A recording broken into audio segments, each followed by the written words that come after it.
इस सभा में उपस्थित सभी सम्मानित गार्जियन और बड़े संख्या में यहाँ पे माता बहन वहाँ पे उपस्थित है, सभी को सन ऑफ मल्ला मुकेश सहनी का नमस्कार प्रणाम। साथियों, आज हम लोग शिव चर्चा में यहाँ पे उपस्थित हुए हैं और हम लोग सनातन धर्म में जन्म लिए हैं।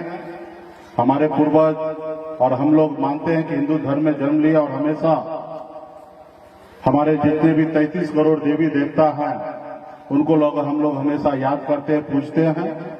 और इसलिए पूजते हैं कि हमारे जिंदगी में जितने भी तकलीफ है वो दूर हो जाए। पहले तो भगवान ने हमें इंसान बना के भेजा और जब हम इंसान थे तो हम एक दूसरे को हमेशा देखते रहते थे, एक दूसरे को मदद करते थे, उनको ऊपर बढ़ाने का कोशिश करते थे। लेकिन जब हम जाति धर्म में बंट गए तब सब हम लोग सब स्वार्थी हो गए। सब अपने अपने जात के लिए सोचने लगा है, वो इंसान के लिए नहीं सोचते हैं, वो अपनी जात के लिए सोचने लगे हैं। और जब सब आदमी जात के लिए सोचता है तो मुकेश सहनी क्यों पीछे रहेगा? हम भी अपने जात के बारे में सोचेंगे। तो इस धरती पर अगर सर उठा के जीना है तो आपको बच्चे को पढ़ा लिखा के काबिल बनाइए। जब वो काबिल बन जाएगा तो अपने अधिकार को समझेंगे और जब अधिकार को समझेंगे तो वो संघर्ष करेंगे और जब संघर्ष करेंगे तो वो प्राप्त करेंगे। और हमारी पार्टी 4 विधायक बनाए और 75 साल के बाद पहली बार ऐसा बिहार में हमने साबित किया कि निषाद मल्ला का बेटा टिकट मांग नहीं रहा था, टिकट बांटने लगा, क्योंकि मैंने अपना अधिकार समझा। बाबा साहब के हमने संविधान को समझा।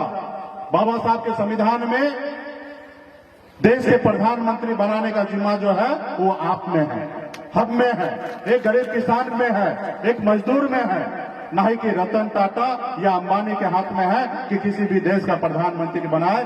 प्रधानमंत्री का बनाने का काम है आपका और हमारा काम है। आप पूर्णिया के बगल में जाइए, बंगाल आ जाएंगे, वहां पे निषाद के सभी जाति को एससी का दर्जा मिला हुआ है। आप दिल्ली चले जाइए, वहां पे निषाद के सभी उपजाति को एससी का दर्जा मिला हुआ है, लेकिन बिहार में या झारखंड में हमें नहीं मिला है। इसलिए नहीं मिला है कि उस समय के जो सरकारी अफसर थे या सरकार थे वो हमको देखना पसंद नहीं किए, हमारे साथ सही नहीं किए, इसलिए आज उस रोज हमें आरक्षण नहीं मिला। आज उस रोज अगर आरक्षण मिल गया रहता तो हमारे लिए जनप्रतिनिधि के लिए 40 विधानसभा सीट सुरक्षित होता, सरकारी नौकरी में 15% हमको जगह मिल जाता। हम गरीब वर्ग से आते, कमजोर वर्ग से आते हैं, हमारे साथ कोई मारपीट करता तो थाना में जाके हैजर्ड एक्ट लगा देते तो वो हमारे सामने में सरेंडर होता। लेकिन हम अपने अधिकार को नहीं समझे थे, इसलिए हम संघर्ष नहीं किए। आज हम अपने अधिकार को समझे हैं कि जब देश का प्रधानमंत्री एक है, देश में संविधान एक है, तो फिर हमारे साथ भेदभाव क्यों हो रहा? आपके रोड खराब है, ये नेता का काम है रोड बनाना। आपके हॉस्पिटल नहीं है आपके गांव में, सरकारी हॉस्पिटल बनाना ताकि गरीब बच्चे इलाज के अभाव में मरे नहीं, उसका इलाज हो सके।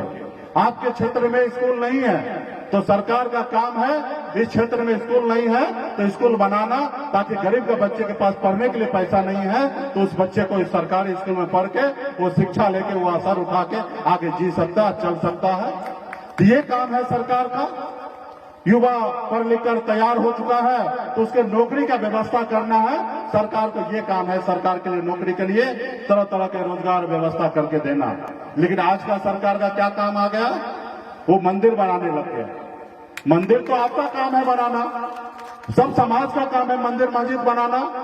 और मंदिर मस्जिद बनाने से ज्यादा आप अपने दिल में मंदिर बनाइए, हर इंसान के लिए जगह बनाइए, क्योंकि भगवान भी वही चाहते हैं कि एक दूसरे को सम्मान कीजिए, एक दूसरे सर उठा के जिए।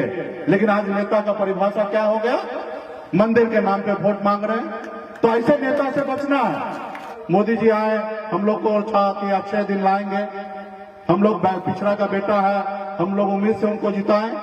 लेकिन समाज में हजारों समस्या है, लेकिन अभी तक दूर नहीं हुए। अभी 1 साल उनके पास बचा हुआ, वो हमें देखना है। हम लोग आज भी उम्मीद करते हैं कि वो अच्छा काम करे, लेकिन कुछ काम हमारे लिए नहीं हो रहा है। ये तकलीफ वाली बात है। तो मोदी जी को हम भी मानते हैं, लेकिन हम आंख खोल के मानते हैं कि भैया आपको जो जगह मिला उस पर काम कीजिए। और अब बहुत अच्छा प्यार है तो उसका अपने घर में फोटो लगा लीजिए, रोज अगरबत्ती कीजिए उस व्यक्ति से। लेकिन काम का समय आए तो उनसे काम करवा के लीजिए, चाहे मुकेश सहनी हो या मोदी जी हो या नीतीश जी हो या तमाम देश के कोई भी नेता हो। कल मैं भी आज से वादा करूं, अगर काम ना करूं तो हमको कोशिश कीजिए कि इसको बदले, इनका विरोध करें। जब आप विरोध कीजिएगा तो हमको एहसास होगा कि हम गलत काम कर रहे हैं। जब स्वर्गीय अटल बिहारी वाजपेयी से एक पत्रकार महोदय ने पूछा कि आप इतना अच्छा काम कर रहे हैं, अब विरोधी हमेशा विरोध करते हैं, तो उन्होंने जवाब दिया कि ये विरोधी नहीं है, ये हमारी तीसरी आंख है।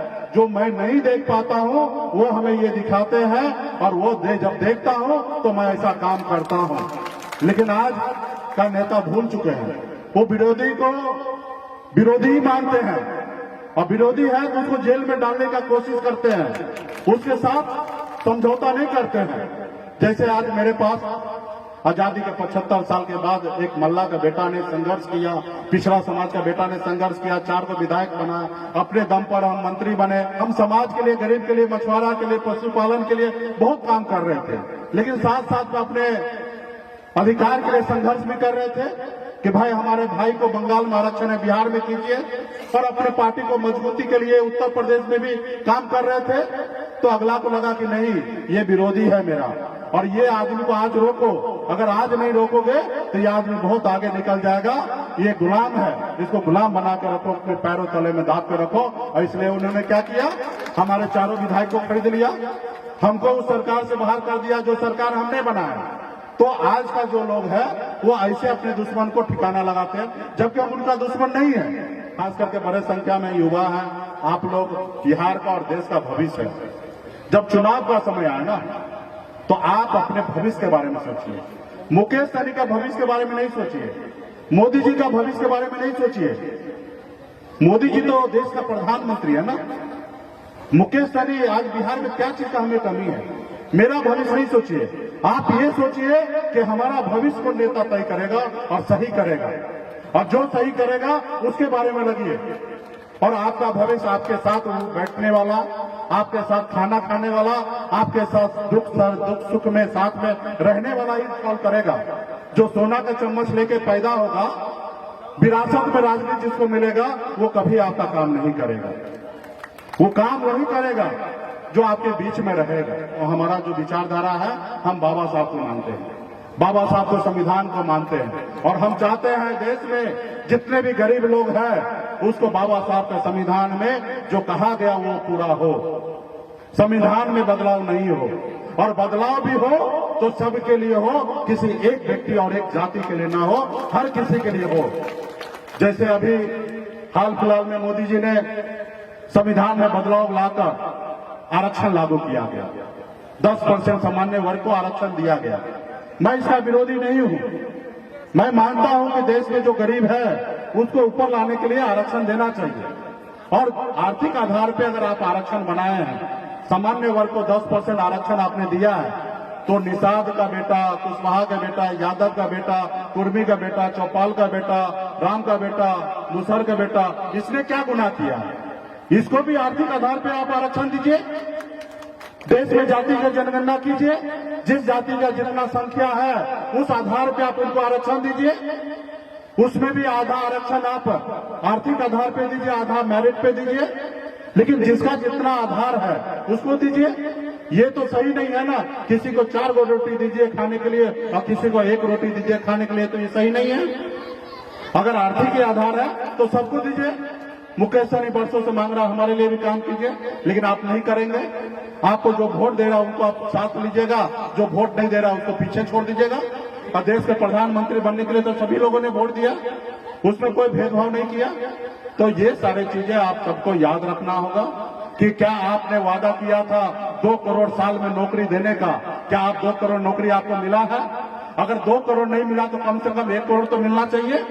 अरे 1 करोड़ नहीं मिलना चाहिए तो कम से कम 25% भी, 25 लाख, 25% मतलब 50 लाख। अरे 25% भी छोड़िए, 10% मतलब 20 लाख, 20% भी छोड़िए, अगर 1% भी अगर देखिएगा तो 9 साल में 18 करोड़ नौकरी होना चाहिए, और 9 साल में सिर्फ 7 लाख नौकरी मिला है। ये केंद्र सरकार का डाटा कहते हैं। आप बताइए, आप कहाँ कहे थे 2 करोड़ 18 करोड़ और आपने 7 लाख नौकरी भी नहीं दिया। तो इस पे आपको मंथन करना और हम सबको मंथन करना है।